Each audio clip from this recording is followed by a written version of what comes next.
So nang na haise nang grow tongning nang level up tongning nang ge best version da hingning adagi di income stream kyam semning adami gi mateng pangba pame adagi di entrepreneur winning adagi digital entrepreneur winning online dagi pesa kyam tan pame adagi sumaina mioi kyam da information share to pame mi gi mateng pangba pame lai ba sing mateng pangba pame hai nang gi kok sing ma kyam inspiration kyam positive thinking kyam lai which is very good yam na for pone but I know ji hang the question je first step am tawje kwai digi live but nang you know kwai digi lubu step am ya hanke Instagram se addiction ne Instagram se drug ne hojiki drug ne aina higher Instagram de tuina porn dagi na sathi ba pot am oira bane have Instagram se aina yam tuina mention taw even podcast so ina mention taw grabani even hojik so ina mention taw riba Instagram se drug ka chap mane so aina Instagram sinabadi yam tuana sinai I the only business purpose kadang sinai I Instagram da yam kahena topa duda kahena I post tog debu only business purpose katane I post tog remember say business purpose business related adagi da ingon da kana pa mayam da kana ga da pot adagi hen ba use tog da ya topa from the Instagram I share tog deb so I ha ka duje Instagram se nang kamai shinage sine I je ha ka duje hojik nang gi model mayam sing je sigi post I je nang gi profile hang do yeng uta na sa ju khang gani model kyam song thor kani Instagram de nang gi nupi kyam song thor kani sigi pot mayam sing da I jagoi shabi mayam adagi di keno to bi Palleroi ge singwa privacy mapan thokpa kya ama singwa pot ma'am sing nang yenga leram gani singwa pot ma'am singwa pot kya ama nang save tor thamam gani singwa pot kya ama nang like tor leram gani comment kya am piram gani ba so Instagram se ke doge Instagram ge knowledge yana lebiyo Instagram se kamai toge ham kamai work toge ham tamda nang na save tor ringai nang na type of content nang na save tor ringai adagi type of content nang like tor ringai comment pi ringai ke doge ham tamda nang wona singwa content kya ama Instagram thajala kani kai gina na Instagram nang ge chalhaning the nang je addict ne moi na pami nang ge attention je moi na pami ne kai gina ham nangi attention je pama matamda kai dawre moina nang se lokot pa matamda nangumba miyoi kya amu leine ba nangumba miyoi kya amu tong Instagram na haire sigumba mi content ka zoom toriba magi category de leiba mi sing je moi kya amu find out to matung da sigi jagoi sabi je sigi nupi je sigi video se moi da usal hayani usal rani ba moina mu like pirani moina comment pirani moina mu save to salani kai dawre sigi post de noina yengani noina na sagi energy waste torni noigi time waste torni adagi di noina tawoi da thaba kya am torani adagi di nangi time na sagi waste torni de knowledge na sagi mindset chupra weak helana sazu weak oishalani adu kai dawrani nangwada yenghalaiba Instagram na nangwada model nangwada hairaiba hojiki Instagram model ne oiraka dori ba hairiba ma'am sing jagoi sabi adu tawi ma'am sing do thadori pot moide kai dawrani moide pesa tangrani moide pesa ta kai no moide followers gain tawre and then ade moi brand promotion kya am lakrani adagi di moida pesa gi income stream kya lambe lam semba yarnani but nang di kai dawi nang time waste story ne nang time waste story nang sidai jasi gum ma'am sing scroll tawri yenga sigum pot ma'am sing scroll tawra nang mindset sida pura weak oiba pot ma koi gi keno spider web kuma pot ama nangi coach the form toksel ine sigi pot map nangi trap oi kram ne Instagram je tum hogole afau na farm na haiba na maming dei kau thokre mana haibam lei tum hogolak pa hek tum hogolak pa ga nang na phone je hek paira ga phone je hek yenga phone je hang do ga Instagram e hang do ba adu itari nangi life is something wrong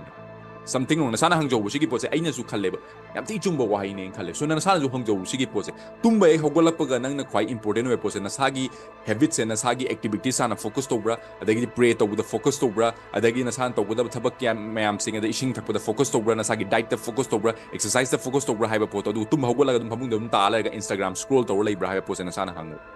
so na sana si tok tardi na sagi life to change da ba ya da ba kya am dai rabane ani ngasi si pusal ije keno nda sigi pot se yam thina na di khalam be ai di porning de na ai porning de kem kai blai te ngunda but sigi pot na ngonda slow position ne sigi pot se slow position ne nang ju khangi ne ba sigi pot ne ngonda yam thina damage ba pot ma lai ne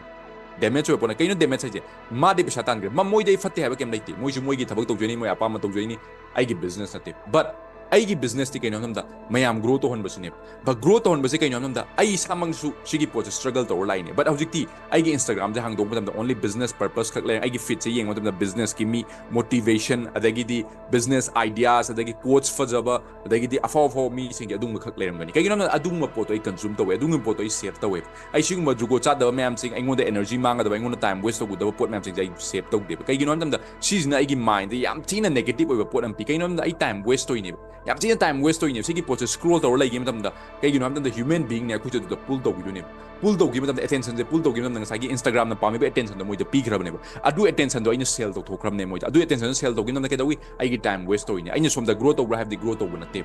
grow तब नब सो सिगुम पोट ma'am Singh मचा मचा मचा tiny ओबे habit Singh जाना सेंदोकपम दरकार ताइब अचौबे habit त खोंग थांद्रिकांदा मचा मचा स्मॉल स्मॉल हैबिट सिंह से याना तौबम दरकार से याना सुमथोकपम दरकार ताइब को सिगी पोट सिंह लेरिंगे नंगी माइंड अदुम नंग तुम स्लो डाउन ओइलेंगी अदुम स्लो डाउन ओइने अदुम लेजी ओइलेंगी सिगी पोट से अइना हारी पोट से सिगी पोट से अदुम थोक थोरबने नंग नसाना ओवरकम तौगे हाबजना सादा लेब अइंगोंदा लेते नसाना ओवरकम तौगे हाबसु नंगोंदा ले अइंगोंदा लेते अदुबु सि अइना पलाई सोशल मीडिया से नंग कमाई सिनरिगे हाइ सुम थोरइने कइगिनो तमदा नंगना ग्रो तौरपोइ तमता अइना हाइगे सोशल मीडिया से फजना सिन तारदी नंगी लाइफ द ग्रोथ क्या आम लाकनी सोशल मीडिया की फत्ते हाबदि सुंगाइ हाइरोइ बैना सोशल मीडिया दगी अफबा क्या आम लेबा बदंगना रोंग वे द सिनै हाबदो अइना ngasi ताकलाइनेबा रोंग वे द नंगना सिगुम पोट मैम सिंग कंज्यूम तौ लेरबनिना नंगोंदा अतोप पोट अतोप सराउंडिंग द लेबा अतोप मफम दई लाकदब कंटेंट नंग लाक्ता लाक्तरे नंगना ब्लॉक तौर थमेबा कइगिनो इंस्टाग्राम ना नंगोंदा फेसबुक ना नंगोंदा हाइजे मादि सिगुम कंटेंट खतंग येंगमनि मंगोंदा सिगुम खतंग थाजलु अतोप कंटेंट मादि इंटरेस्टेड ओइतमनि मादि सिगुम कंटेंट जे ककपि द मा एडिक्ट चुरबने दुना आई मागे अटेंशन जे पामी न मंगोंदा सुम थाजलइनेबा नंगोंदा सुम थाजलइनेबा हौजि येंगोंदा साना हौजि मोटिवेशनल ओइबा कंटेंट क्या आम येंगा लाइक से पर लाइक नमजलो नमगदे फिट तक सेट तौसलो ले नंगी नोंगालका नंगी केनोदा पुंगथर लेरका नंगी फिट तम मोटिवेशनल ओइबा अफो फॉमी की पोचुम लाकबा होरकनी सो चेंज ने सिगी पोच चेंज मखलम ने सिगी चेंज तौर के हाइतादी अदुगी पोतो कंज्यूम तौर तादी नंगी माइंड ऑटोमेटिकली स्विच तौ बिदुने स्विच तौर कदुने ना माइंड स्विच तौर कदुने हार्ड ओइताज माइंड स्विच तौर कदुने अइना हारी पोच ग्रो तौ के हाइतादी सि चेंज तौ तामने ग्रो तौ के हाइतादी सि चेंज तौ तामने को पैसा ताली पोतो कमाइना नो नसाना फिगर आउट तौरो पैसा तांद्रिप नंगना पैसा तांद्रिसे कइगिनो नसाना हंगजरो दुसु अदुगो सिगी पोट मैम सिंजे कमाइना सिदगी थोलकनी हाजना साना दुसु प्लान आउट तौ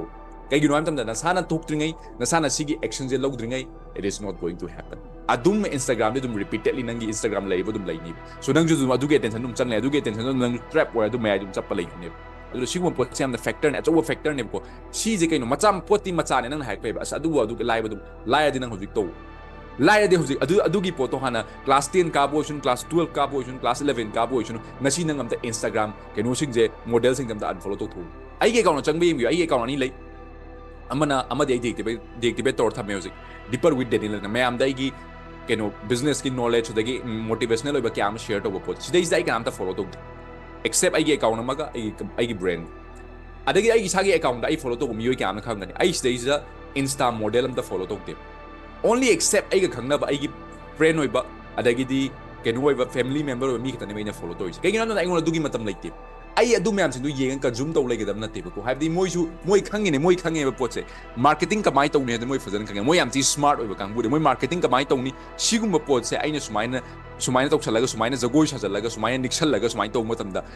सिगुम पोचे सिगुम कंज्यूम तौ सिम मैम लै हाजे मोइ खंगेबा सिदा एडिक्ट चुगु नुपा मैम लै एडिक्ट सिदि सि येंगा मतम वेस्ट तौ मियोइ क्याम लै हाजे मोइ खंगे अदुना सि तौसलगा मतमदा के दौगे हमदमदा मोइदा नसाइगी मोइददी मोइद के मांगजब लेते मोइद ओइजे ओनली इंस्टाग्राम ला थोइने अदुबु मोइ सिंगबने असिंगबा मी सिंगदे केनो लाइक्स गेन तौरे कमेंट गेन तौरे सेव गेन तौरे दु तादि के तौरे मोइ फॉलोवर्स हेंगले केनो मोइ पैसा हेन कोना पैसा लाए अदगी ब्रांड गी दिल अचो के आम लाए सो अदुना they are smart but what are you doing नंग के दौरी गेबा नंग सि म्याम सिंग येंगा नंग के दौरी एनर्जी वेस्ट तो नथिंग नंगी लाइफ ता केम ग्रो तो बनते एनर्जी वेस्ट तो ग्रो तो वे वखन केम नते एनर्जी वेस्ट तो नसाना साबु मांगहनजो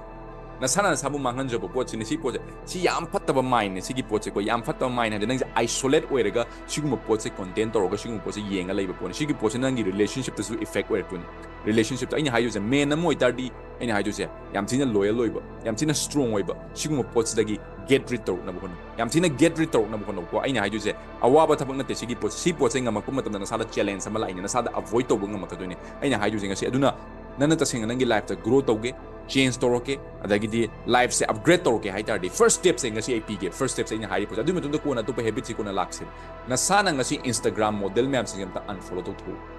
doi ma unfollow to thu sigi jagoi sabi content sing je amtang skip to thu numit humni leiba ngam bro numit mari ni leiba ngam bro na sa hek lakta su ne yeng da ngam bro na sa na yeng da ngam bro challenge sam pi jong sa kan adu ka na adu gi challenge to overcome to rakanda na sa gi life ta grow to ning ba na sa gi life ta change to ning pot pe am lakani adu na sa na hangjaro midi paisa tali nang di time waste to karma makhalu nang ju paisa ta ning bra nang ju grow to ning bra adagi mingon da attention ka dang pi ga na sa gi attention je tang ra ba na sa gi attention je तांग्रब नसागे attention मीने लेब फंगदब attention जे मिंगोंद सुम free द पिथोके हाइब्रा अदे मिंगोंद सुम फ्री द नंगी खुदोंबी तांग्रब लाइक से मिंगोंद पिथोके हाइब्रा कमेंट से नंग मिंगोंद पिथोके हाइब्रा पोत अन यूजलेस ओब कमेंट पिरग नसागी मुंसी जे मांगनजगे हाइबदो नसाना खंजरग फिगर आउट तौरग नसाना आई ग्रो तौदब यादे हाइतार सिगी पोत पूरा आइसोलेट तौथो आइसोलेट तौ हजिक आइसोलेट तौरी पोत हजिक सी येंगबेदम आइसोलेट तौ पोत थादोगा अफब लोमदा बिजनेस की नॉलेज गेन तौबगी नसाना साबु ग्रो तौबगी नसाना सागी लाइफ चेंज तौबगी लोमदा ऑनसलो दुदा आइसोलेट तो 2 years later 6 months later nasana nasabu pura thagacharakani nasana nasagi nangi brother sister dong advice bi matamda yam thina harawbani nasagi life changes kya am lakan challenges kya am lakan you will grow better aduna hojik mak to video se yeng na unfollow loi tok